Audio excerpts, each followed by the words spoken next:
Good morning, everybody, and welcome to this meeting of the Audit, Risk and Finance Committee. It's great to see you all here.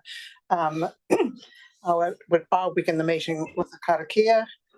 Tuia ki runga, tuia ke raro, tuia ki roto, tuia ki waho, tuia te here tangata, ka ronga te pō, ka ronga te ao, haumie, huie, tae.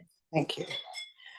I note first order of business is that we have an apology from Mr. Lindsay McKenzie, and he is currently on his way to Antarctica, so we should all wish him a very fine trip.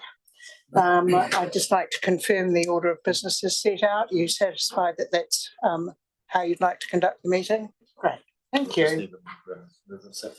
I'll move. Moved, Councillor Courtney. Second, Councillor Rachel, that we accept that apology. We now, are there any interests that anybody would like to declare in relation to the agenda today? Any conflicts? There being no conflicts, we'll now move there. I note there is no public forum. Welcome, Mayor Nick. And I now move to the first item on the agenda, which is to confirm the minutes of the meeting of the committee held on the 15th of September 2023. So is somebody able to move or confirm that those are a true and correct record of the meeting? So moved Mayor Nick, seconded Mayor Courtney. Minutes are approved.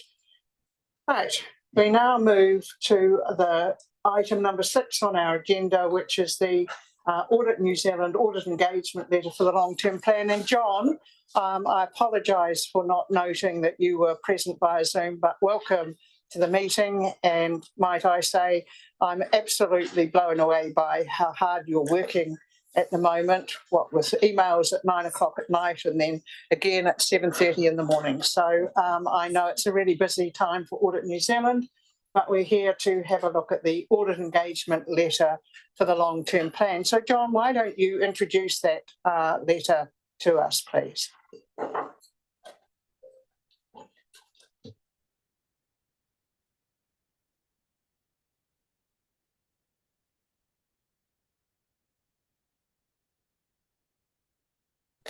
Sorry, I've unmuted myself now. Thank you, John. Good morning. Yeah, so thank you. So the as you're all aware, we've hopefully got a new government today. So the Three Waters is the challenging, one of the most challenging aspects to the this year's LTP.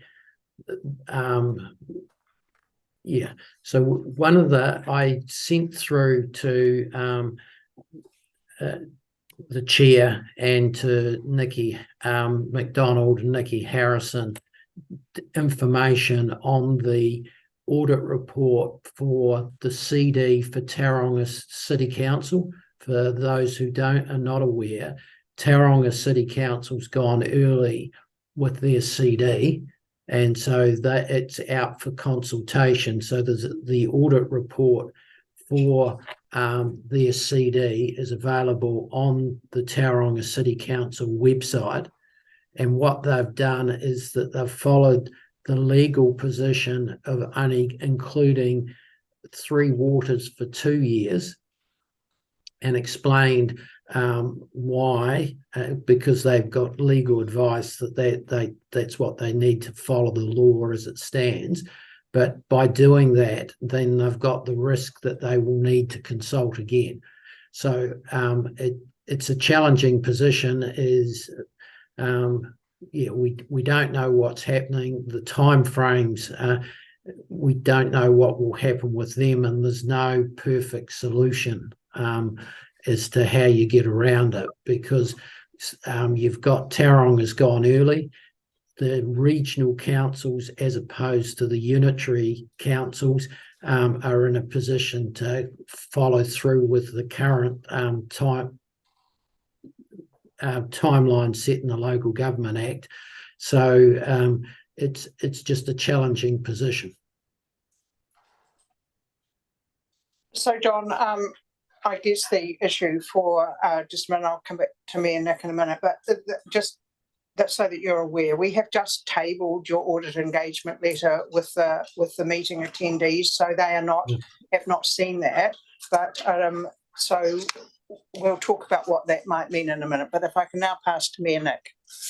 I just want to try and get some extra clarity because the cost implications for our council can be quite significant on the call we make about this. I'm an old-fashioned conservative that believes you should follow by the law. And so the advice that I have proffered to the Chief Executive is that if it's a matter of our long-term plan, doing the common sense thing when you've got all three parties promising to repeal Three Waters, to leave it in the draft that we provide for you to audit. My perspective has been, if that gets a negative comment from the audit office, well, I can live with that, and that's no disrespect to the auditor, but I am very keen to see whether that is a negative comment or unlawful.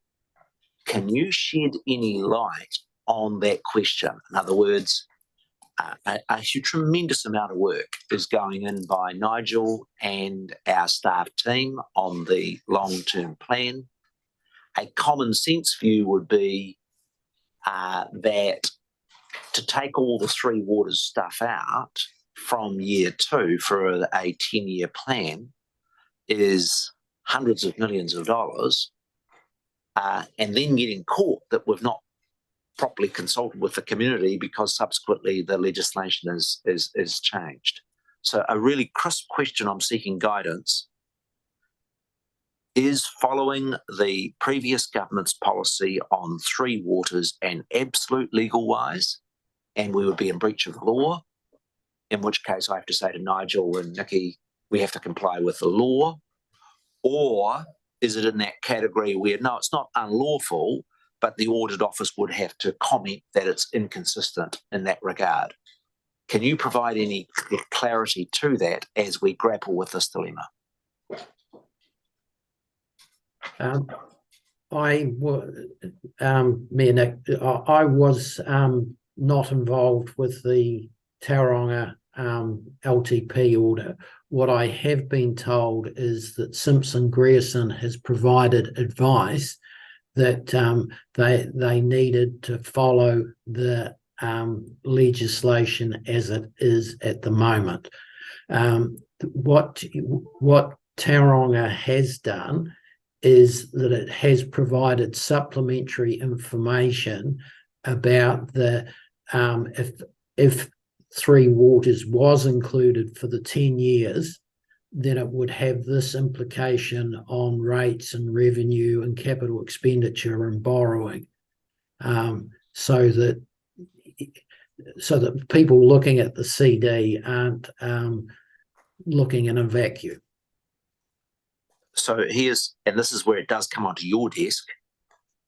You can tell by my tone that my strong preference is to take the government in good faith and to leave Three Waters within our long-term plan. And the reason I have that view is not to be cute, but rather I don't want to be spending 6 months consulting next year on a document that's outdated even before we start the process. Will the audit office,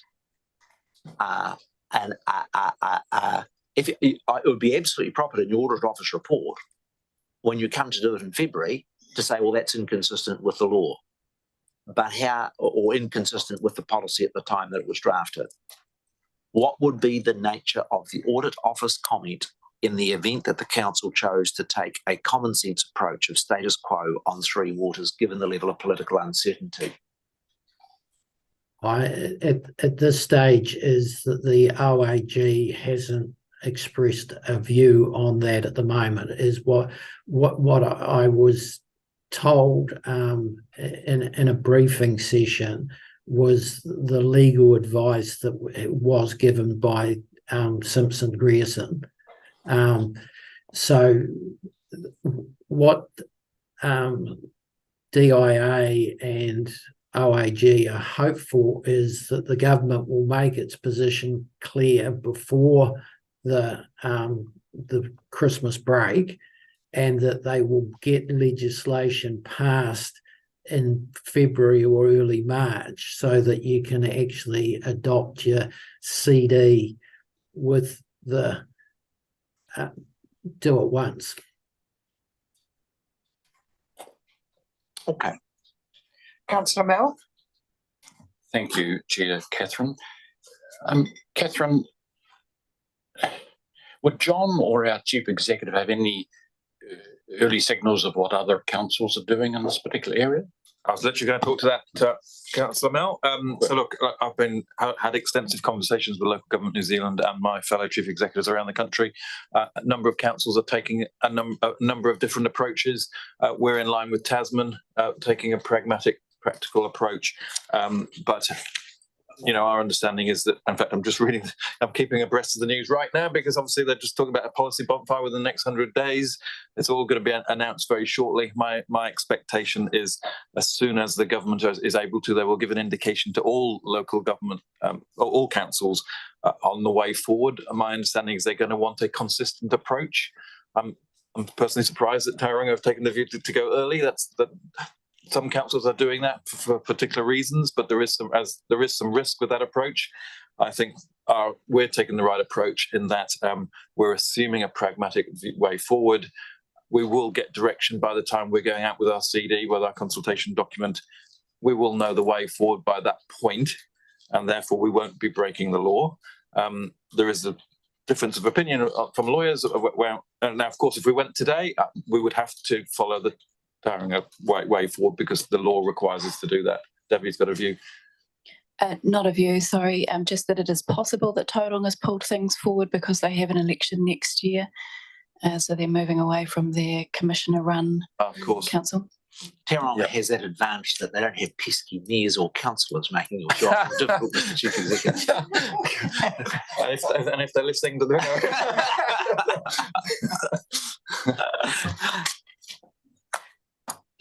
So where does that leave? I think my honest view is I think it's something that the Chief Executive needs to continue to take advice. So, for instance, we may in the next week, with the announcement of ministers and the coalition agreement, get a very clear sense of direction and a set timetable. Certainly my perspective would be that I would firm towards the view of preparing the long-term plan with the Three Waters assets in for the full 10 years. If in the next week or two, you've got a very clear statement from government that they're going to legislate within that 100-day period. Because remember, we're not going out to consultation until March, and it would be nonsense for us to be putting all this work into a document. If they're more fuzzy and more vague, then I think that makes it more difficult. So I think the honest thing is we can't make a call today. We're going to have to judge it a little bit on the how definitive the new government is in their policy position and the timing of it. I'm pleased to say I've got a very smart CFO who's been thinking about this for a long time and can quickly move in different ways. So in fact, we're working on parallel processes, and Nikki's really ahead of the game in that space, and we can quickly, once we get the guidance, we can move towards where we need to be. And I remain of a pragmatic view, and that is I'd much as prefer that the long-term plan consultation document was as close to the reality and that we weren't going to get out of step. And like I say, if the Audit Office quite properly wanted to put a note of a difficulty in that regard, I wouldn't be concerned with that. But if it was a direct contradiction of the law, we could not. Thank you. Councillor Mel? Well, thank you, Catherine. My question was going to be directed at our officer, Officer Nikki, just to see whether she had already, marshalled her thoughts in this area and had a plan B for the change of government. Would you like to comment? So the reality is, and we made a call reasonably early on to be working on Plan B, i.e. work on the assumption that we need to workshop all the asset management plans or the water activities, and that's what we've done. Because it's a lot easier to pull it out than put it back in later. So, you know, all the workings have been done on the full financial picture. And then if we find that we will not, you know, that the legislation, we can make a call about year 3 to 10 later, and it's simple for my team to pull those numbers out. Thank you. My other question for John, Madam Chair, if it's appropriate, Certainly. is in the letter of engagement that we've just been provided for on page 12 provides John with the level of billing, and it's got to be confirmed. Do we have anything clearer? Obviously, I'm sweating about the very significant increase in audit fees. I think the last numbers I see, we're looking at about a 40% increase. Do we have a greater degree of definitiveness on the fees that are proposed from audit on page 12 of the letter of engagement?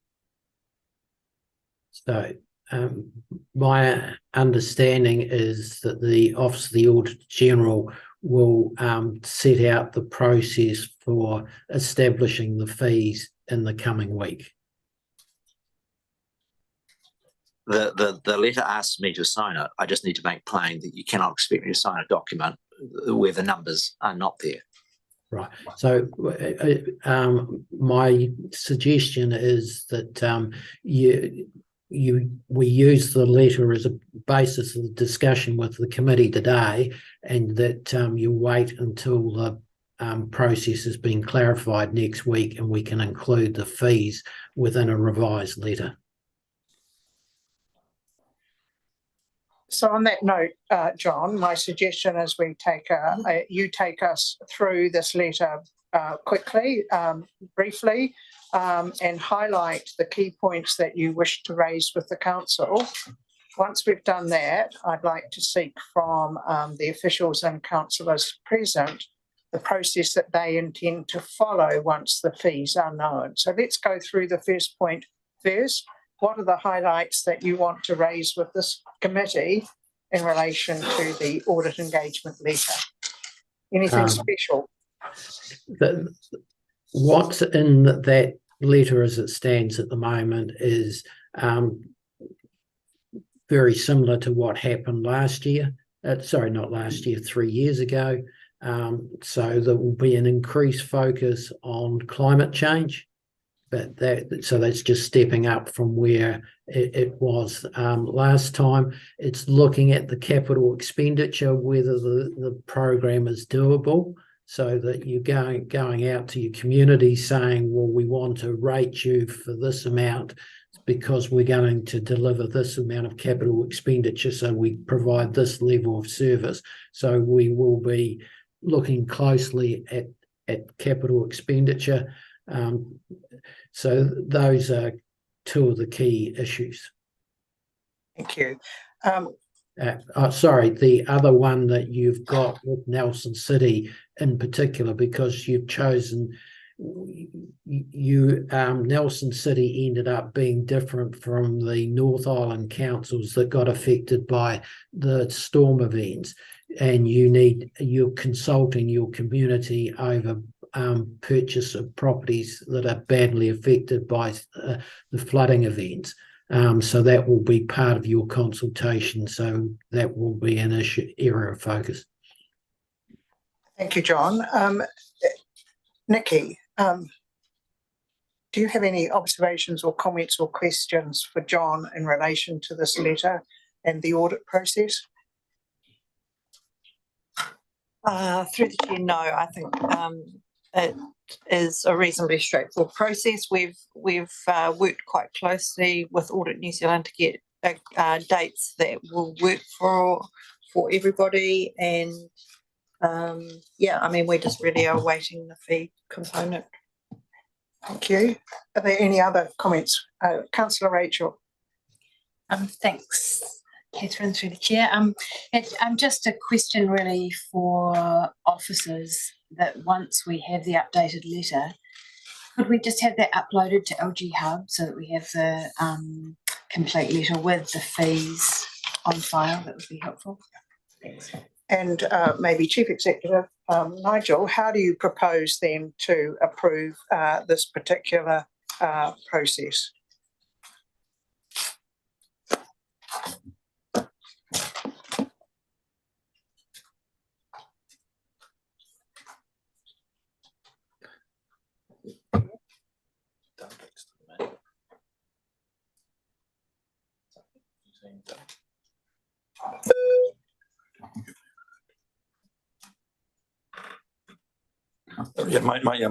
Sorry, I've just got a note passed to me, which I didn't quite understand.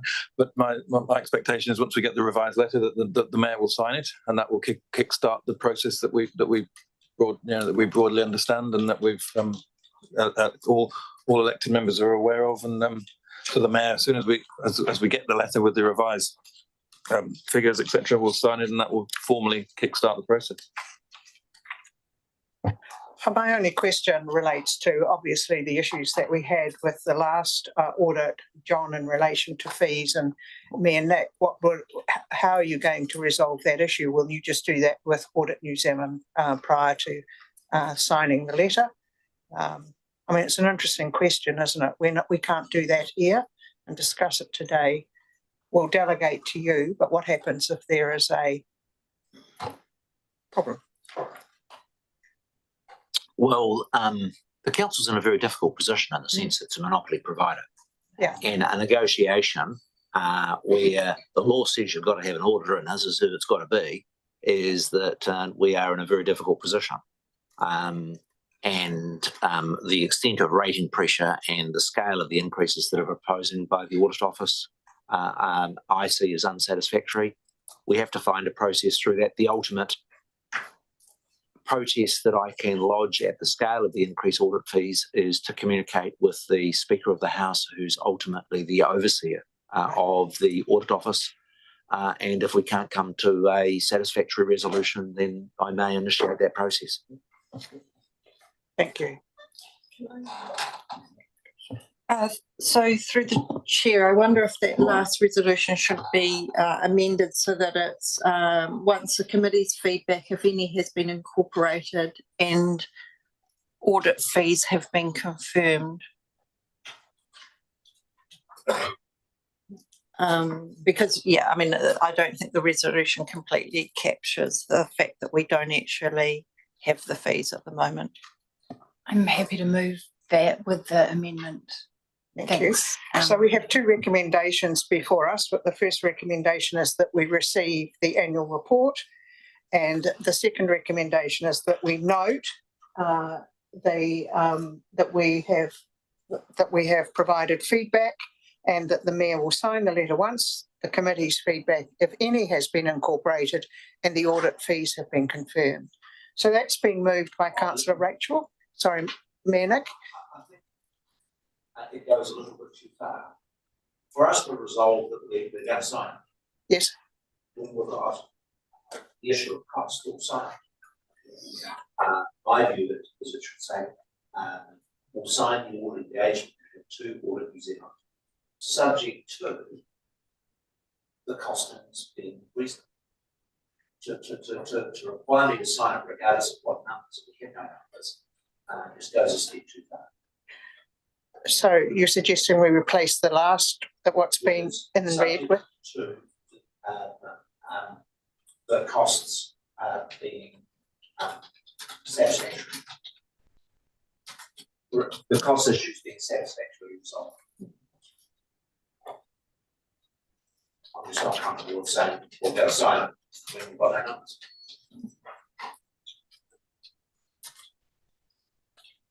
Could I make a suggestion?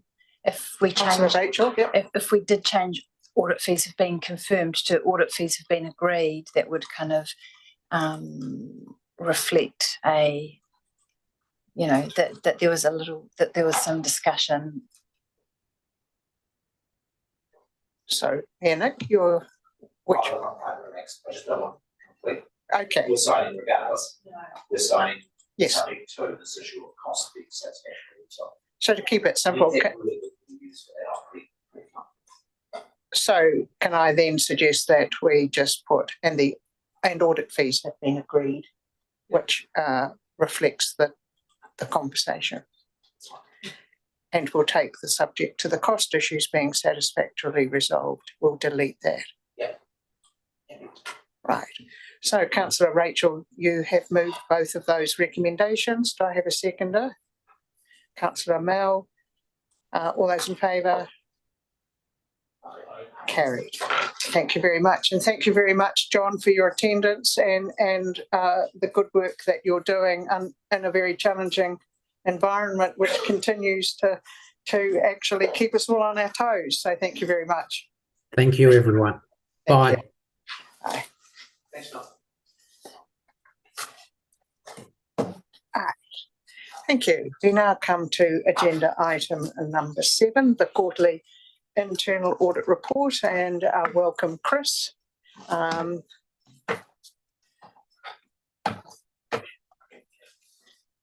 So Chris, we can take your report as read. What are the highlights that you'd like to bring to the attention of the committee? Through the chair, the highlights is that there hasn't been much progress on the internal audit plan because I've been busy with risk management, insurance side of things. And there are a number of sort of updates that I was said I would provide at the meeting, so I can provide those now. Thank you. Just before Chris does, an item before there, he's moving to 5, there's 4.1.4. You say there, Chris, 2 ad hoc audit topics yet to be agreed upon. What is that about? Yeah, so through the chair, as part of the audit plan, I've left some placeholders for alternative topics that we can either the committee can ask to do or management. Yeah, thank you. Thank you, Chris. So those updates, I'll just provide them just briefly. So with regards to the drinking water safety plan review, so this was performed by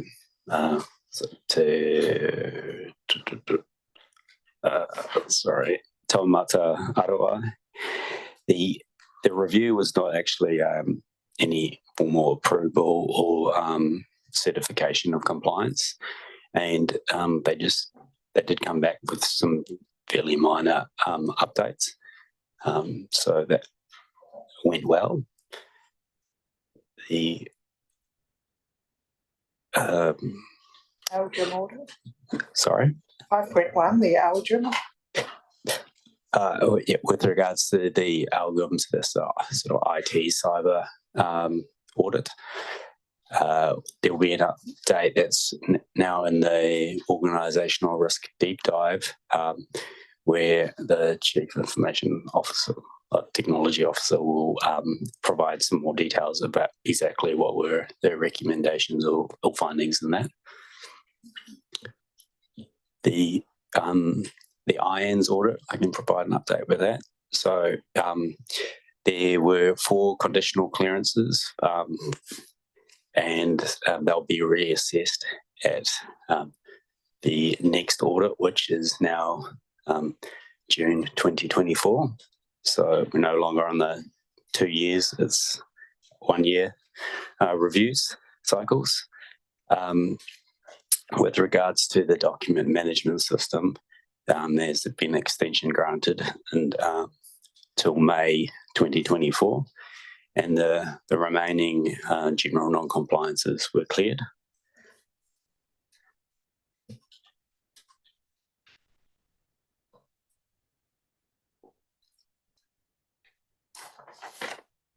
And with regards to, not sure if I'm jumping over things now, there was a previous internal audit which had some similarities around the document management system. So the business case has been approved to make those fixes in terms of the document management system, and there's the work in terms of or policies, the way the policies are stored and accessible that started as well. Right. Does anybody have any questions of Chris? Councillor Rachel. Thanks, Catherine, through the chair. Kia ora. Just in regards to the last update that you gave around the document management system, I'm aware that the governance advisors have been looking at some kind of upgraded system that kind of pulls together reports and that kind of thing. Is that part of it?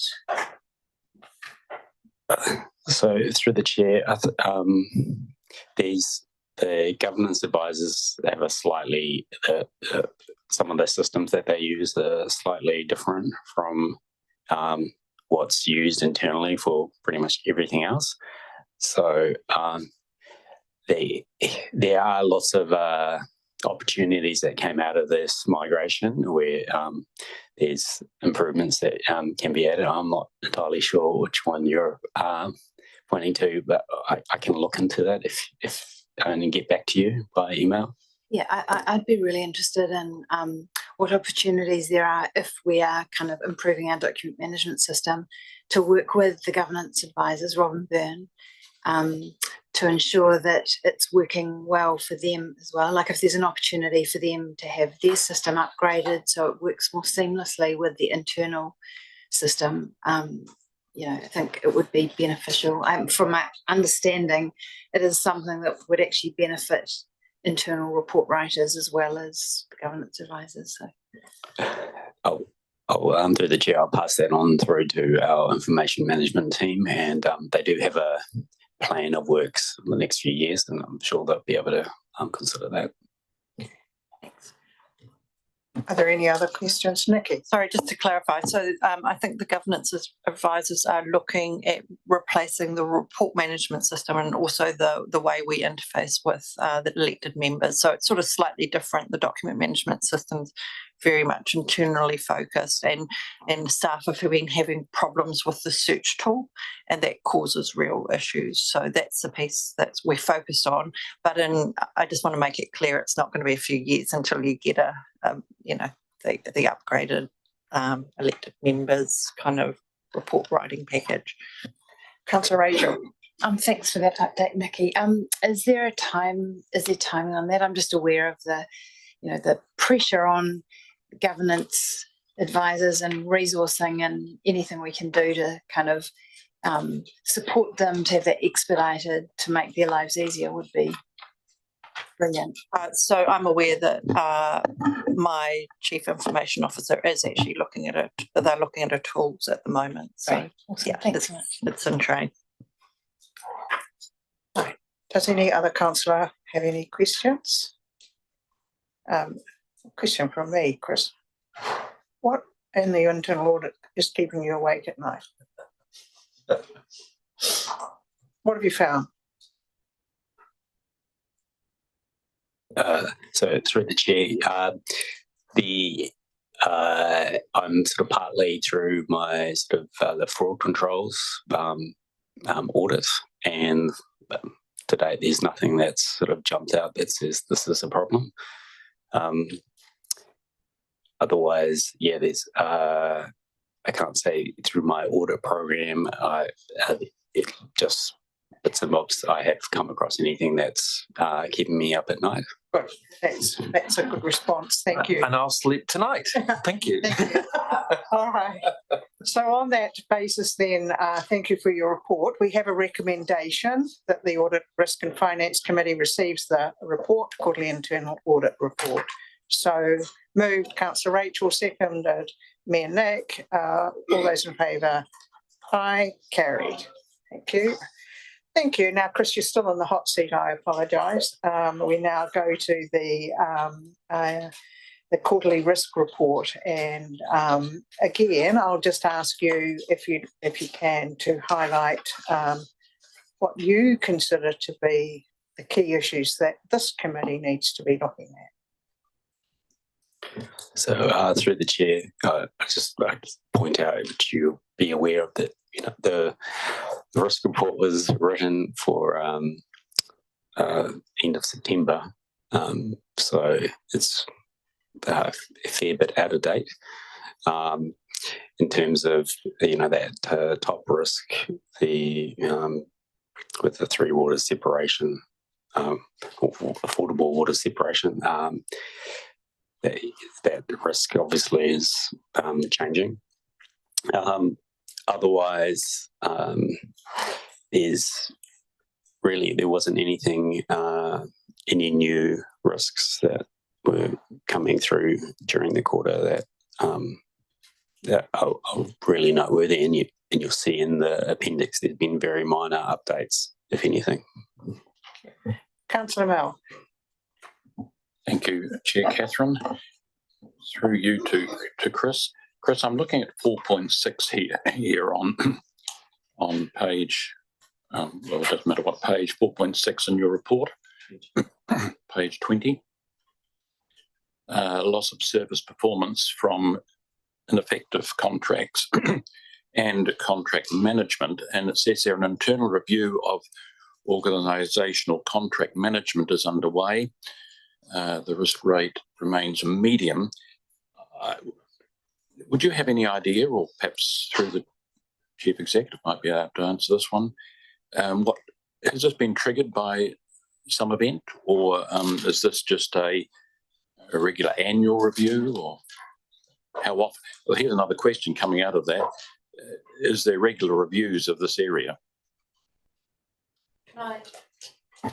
Through the chair, can I speak to this? I've had a piece of work done around contract management, and it really is just looking at how we can more consistently manage contracts across the organisation, in terms of the type. Like, I think it's certainly in terms of a more business improvement type audit, like how we can consistently manage contracts, train staff to understand contract management, and what obligations there are in terms of the monitoring of performance, that sort of stuff. So it really is driven more from a business improvement process as opposed to there's been a particular audit issue.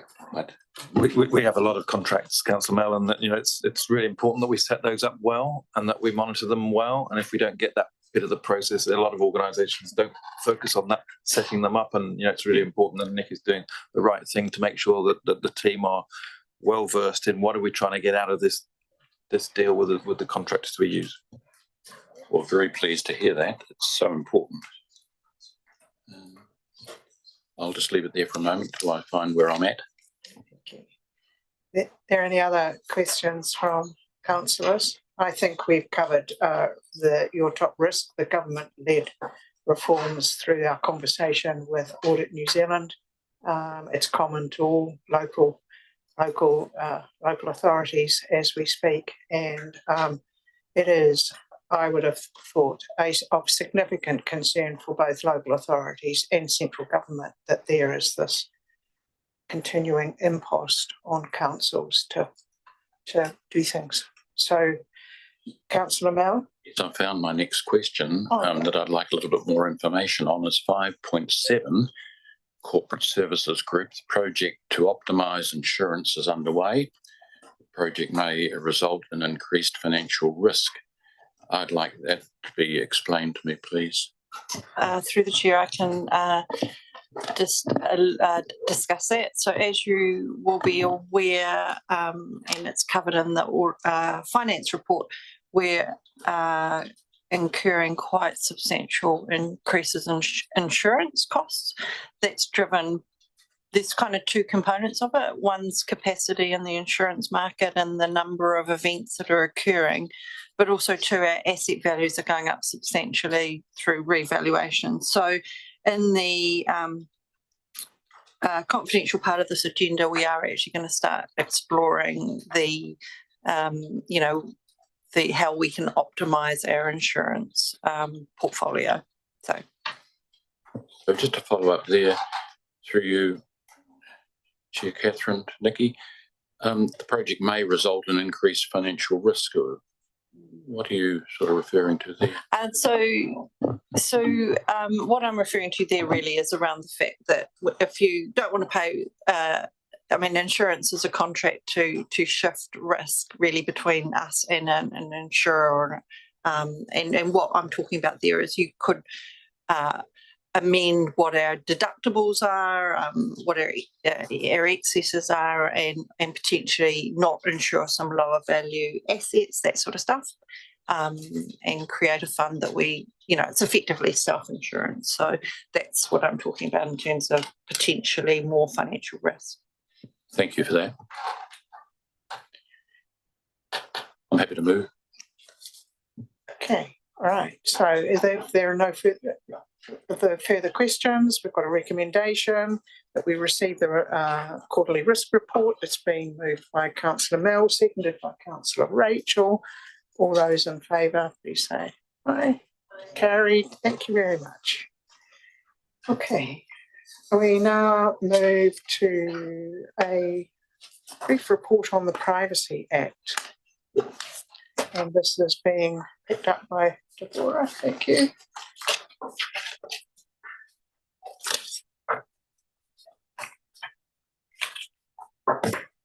Okay. So we asked to receive your report. What would you like to highlight for us, please? Kia ora koutou. Firstly, a very small correction in the report, with my apologies. 4.1 references an attached compliance register. The compliance register was removed quite soon prior to publication because it discovered some sensitivities in it. And I forgot about that reference. So my apologies for any confusion that reference has caused. There have been, just speaking very briefly to that matter, there have been 5 compliance matters that were investigated since the last reporting period to June, 3 of which were found to be breaches. So we haven't identified a small system improvement and some training opportunities through that. What we're finding is that people are getting really good at thinking about personal information and their use and are flagging things much earlier and faster to us so that we can follow up, which is really good. As well as that work, there have been 3 Privacy Act requests. So that's people requesting their own information under the Privacy Act, one of which has been quite large over the last few months, and one of which actually came from an organisation. So they were asking for information under the Privacy Act to support an investigation under their enabling legislation. So this is an activity space that is a burgeoning, I guess, for us, but a good opportunity to test our processes and how they're working, which is good. And I guess I'm just drawing your attention to 2 things that I'm particularly excited about. One is that we've been working really closely with the legal team and procurement personnel, and we now have privacy clauses included in our main service contract, and they're going in as we speak to smaller contracts as well, which is really fantastic. And we've updated our information on the treatment of personal information across our suite of resource consent application forms, which is really cool. I mean, obviously, resource consent applications, the personal information is largely public, but so it's not about telling people how we're going to protect their information necessarily. It's making sure that they're aware of how much is available. So thank you. Happy to take any questions. Thank you. Are there any questions? Councillor Mel. You sensed I had one coming, did you? I did. Aha. Through you, Chair Catherine, Deborah, do you sort of cast a lens over privacy in respect of submitters that submit to matters that we go out and consult on? I'm thinking there, because I'm trying to recall an incident where there is a little bit of resistance to people putting their full name and address and those sort of details. So when they go up on the website, the council website, so have you got a view on that? And are you mindful of perhaps the privacy aspects around that? Thank you. Through the chair. Thank you. Great question, Councillor Courtney. Yes, is the short answer. In fact, we've recently done some work to update and refine the privacy statement that will be used for the long-term plan consultation. We do advise people, so obviously we need to collect names and some contact details so that we can liaise with people around their submissions and make sure that we're representing their views accurately. So from an internal purpose, it's important that we have that information. Addresses are not, names are typically, but not always, but addresses are not published on the website. So we're very clear about that. What we have refined recently in the privacy statement is that what we don't do is, if people have included quite a lot of associated information to their submissions, so large amounts of attachments, we do not go through those rigorously for personal information, but we will now be letting people know that if they're providing personal information in that way, that it will be made public. So just to be a bit careful about that. In other places around the country, we've had people that have included, like an email thread or something along those lines in attachments to their submission. It's happened to have released someone else's telephone number or something like that. And so we're just letting people know to perhaps give a little bit of thought about what they include as associated information with their submission. But otherwise, yes, we're very cautious to the extent that we can be with personal information. Councillor Miller? Thank you, Deborah. Just another follow-up question. You said you don't put up on the website addresses, and then you said about names, you said full names sometimes. What was the... On occasion, we've received particular requests that someone's name not be published on the website. We try and accommodate that where we can. There may be particular reasons where someone is very, very uncomfortable with even their name being published, and so we would work with them directly on that. But by and large, names would be published on the website. Thank you. Are there any other questions for Deborah from councillors?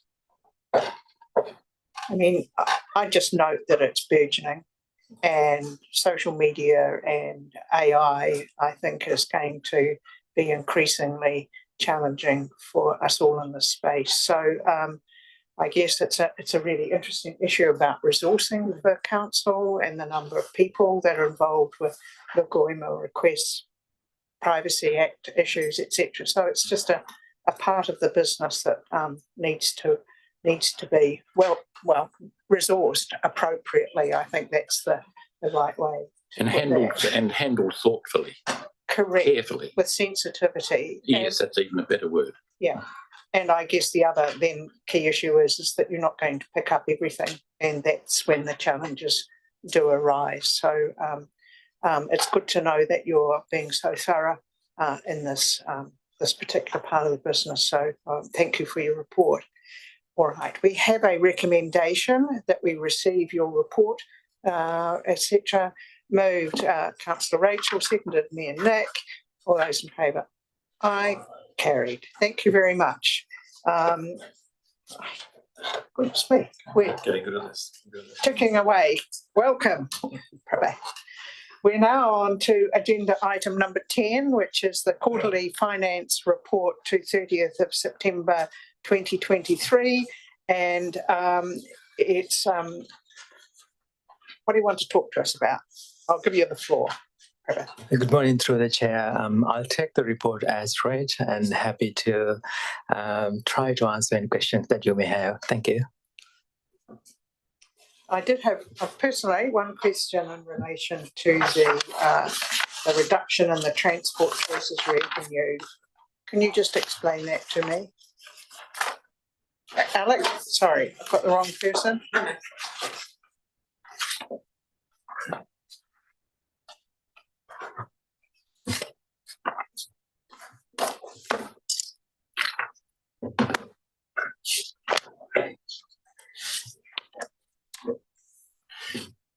Thank you, through the chair. Transport Choices is a central government initiative. It's funded from the SERV fund, and it has quite a long history. And we were subject, and we were the recipients of transport choices in the order of about 5 odd million. And as a result of the timelines that we actually had to deliver in terms of Waka Kotahi, in relation to everything else that we were doing, we were unable to achieve, as were a number of other councillors. Our mayor wrote a joint letter to the Minister of Transport along with TDC, noting that the difficulties, and I understand we weren't the only two councils. The long story short is that of that 5 million, give or take, we were still able to spend around about $1 million of that package. And we did make an application in terms of getting money from the transport choices for our public transport rollout, things like a couple of more bus shelters. Well, I think about 14 additional bus shelters, electronic readers. But the majority of that fund we were unable to spend, and I think we're waiting on the formation of a new government and to see what's going to come out of Waka Kotahi. But in essence, a big chunk of that we're still unable, even though they extended the delivery date out by a year. They haven't given us any leeway in terms of the deliverable milestones that we had to achieve for Waka Kotahi. I think they only extended that out by, they only extended that out by a month, and we are unable to deliver that. So we haven't been the recipient of the additional funding. Thank you, Alec. Ernie? Mayor Nick? Alec, while you're there, on page 52, it's got on paragraph 5 the program of capital expenditure and where we're up to for this financial year 23-24. I was very encouraged that I see the actuals at September. I know this is the report through to September. You always have the problem of trying to deliver the scale of the capital program of works. Am I interpreting that correctly, that at September 23 we were effectively 100% on schedule for capital expenditure for the first quarter? Yes, and I was extremely happy with that result as well. And if, to be cheeky, and with the indulgence of the chair, looking forward on that graph, if I gave you the best pick, how confident are you on delivering the full capital program? We never get to 100%. We generally, Nikki, score sort of 80, 85. Is there any prospects, and should the mayor get all excited, that you might get to 100% this year? No, please don't get excited for 100%, because I don't think we'll ever achieve that. But when I look, and I always reflect when I get these financial reports, and when I looked at this result, and then I'm always thinking ahead in terms of where we will be in June. I think we'll be very close to that. When I see and I reflect on our work on the recovery, work on the recovery is going very, very well. Some of our major contracts are wrapping up. Awatea, Saxon, so all of those finances will be sorted out. I think things are looking positive. So will we ever achieve 100? No, but I think this is a stretch target for us in terms of this financial year. We had we've got the recovery, plus dealing with our slips on our land, plus the normal capital works budget. This is a big stretch, and I was smiling from year to year when I saw where we were now. So I'm always confident. And this is a question for Nikki, and more an educational one. When I look at and this may seem a dumb question, it's actually in the context of the LTP work we're doing. When we talk with both the bank and our internal financial treasury limits, Nikki, are they set as to revenue to debt or rates income to debt? There's material difference, and I'm just trying to understand how these debt limits work when I look at the charts on page 58, 59, etc. And I'm interested both to understand our treasury policy, the LGFA funding, and is it debt to revenue, or is it debt to rates that are the flags in the LGP, the local government funding authority, and our own treasury policy? Thank you. That's a good question, Ms. Mayor. So it's debt to revenue, and it's not all revenue. There are some revenue categories that are excluded, like development contribution. And the swap gains, because they are non-cash items. Yeah. And we use a consistent methodology for calculating it from the LGFA covenants as well. So there is a standard methodology to calculate, and it's debt to revenue. Thank you. That are my questions. Thanks, Madam Chair. Yeah. Councillor Mel. Thank you, Chair Catherine. Through to Prabath. Prabath, I'm looking at 7 rates ageing. And you say over the last 12 months, officers have seen outstanding rates balances increase slightly. Well, that's encouraging. That is encouraging, isn't it? Which highlights, you go on to say, the cost of living and interest rate increases impacting on the community. But when you look at the chart at the top of 54, page 54, well, there is a risk there. I see a clear risk for, you look at 2018, 2019, through the various years, and then you see it go up from 2021, 22, from 665 round figures to 997 in 2022, 23, and this first quarter of 23, 24, it's 969. So that's not slightly, is it? When you look at those figures that you have there at the top of page 54, there's quite a serious risk there in my judgment. What's your comment on that? Through the chair, so usually the first quarter outstanding rates is a little bit higher than the other quarters.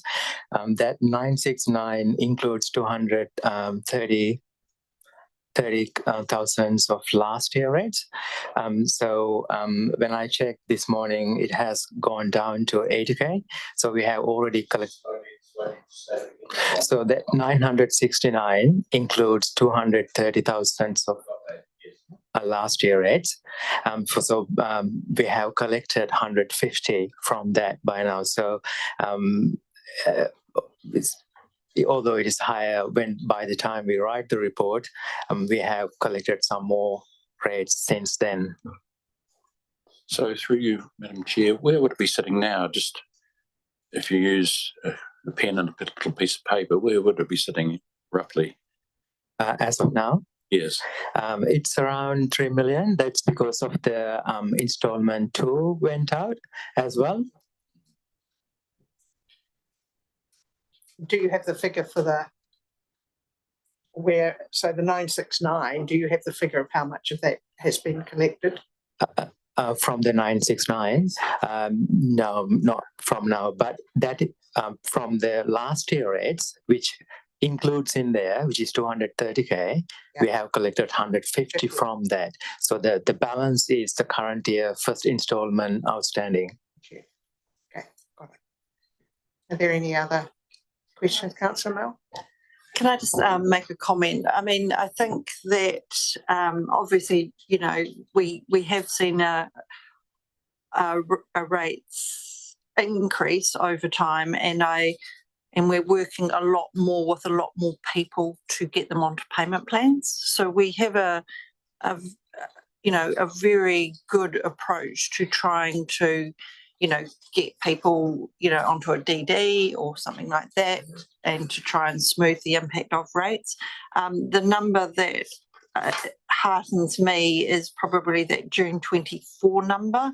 Our rates officer, which was 689,000 at June, that was a really good position to be in, given our rates are, you know, over $90 million. You know, it's actually a really good position to be in, but we are compassionately working with ratepayers to keep them on track.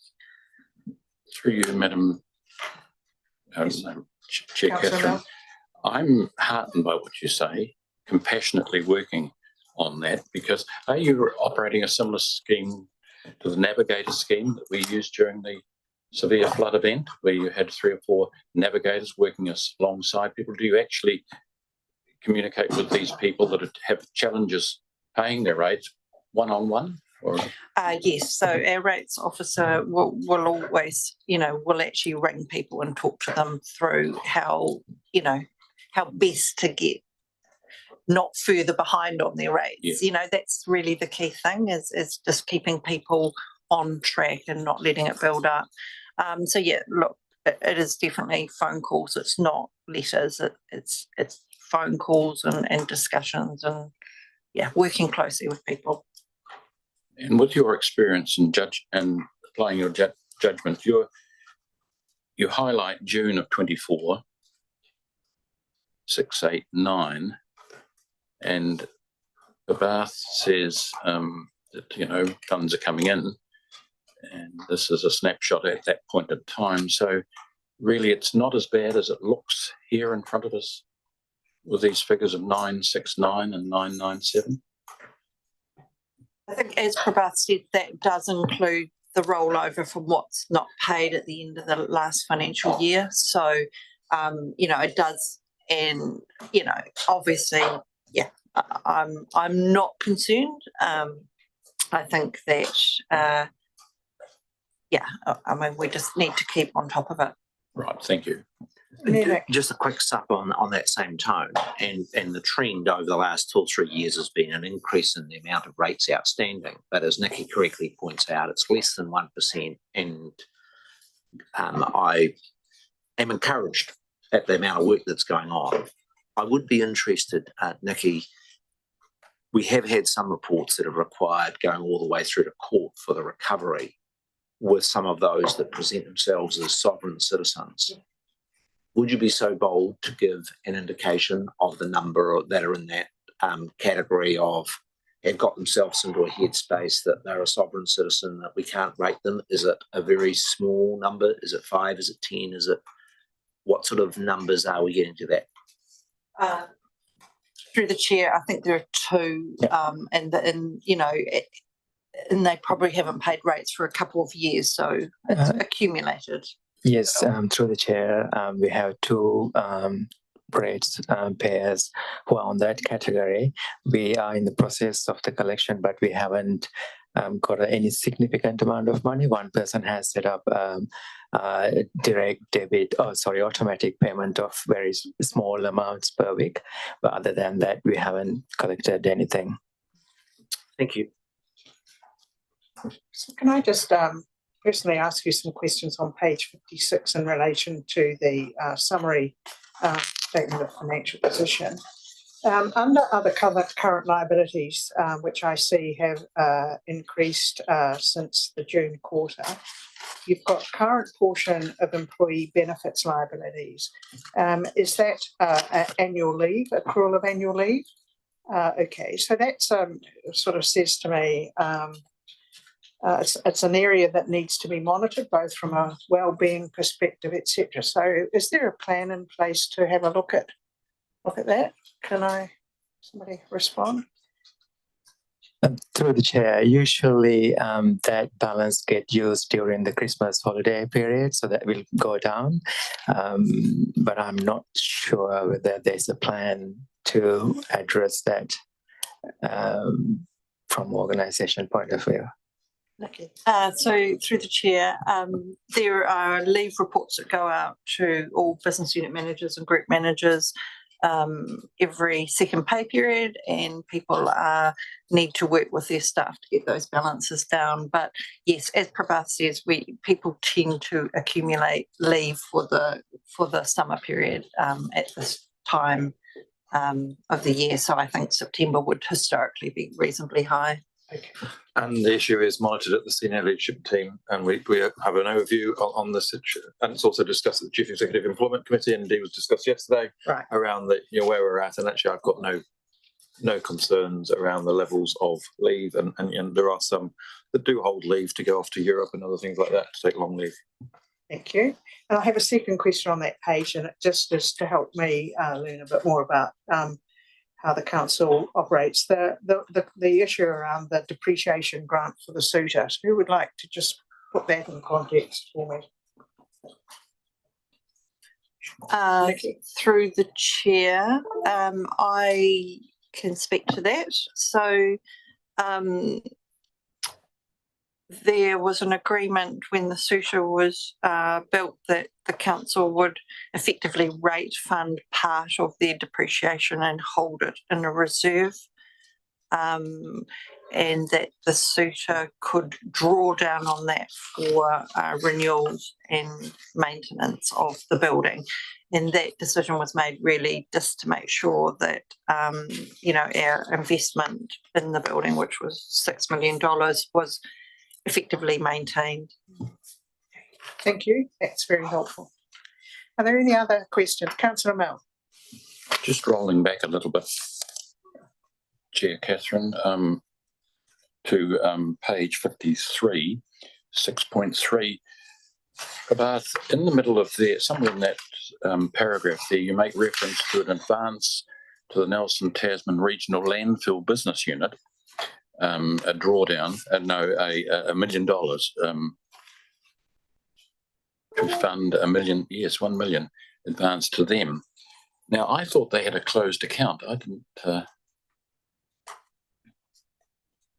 you elaborate on that particular advance there? Through the chair, so we have a working credit facility with the joint operations. Usually we pay the bills, and then we invoice them for the money that we need to receive from them. So that represents that balance as of 30 September, the money that we need to receive from them because we pay their bills and stuff like that. Oh, thank you. Okay. Are there any other questions for on this particular report, the quarterly finance report? All right. The recommendation is that we receive the quarterly finance report. I have it moved by Councillor Rohan, seconded by Councillor Mel. For those in favour, please say aye. Aye. Carried. Thank you very much. Now, the next matter for us is to move into our confidential component. So, where's my recommendation? Move to. Yep. I move that we move into confidential session. Moved by Councillor Mel, seconded by Councillor Rohan. All those in favour?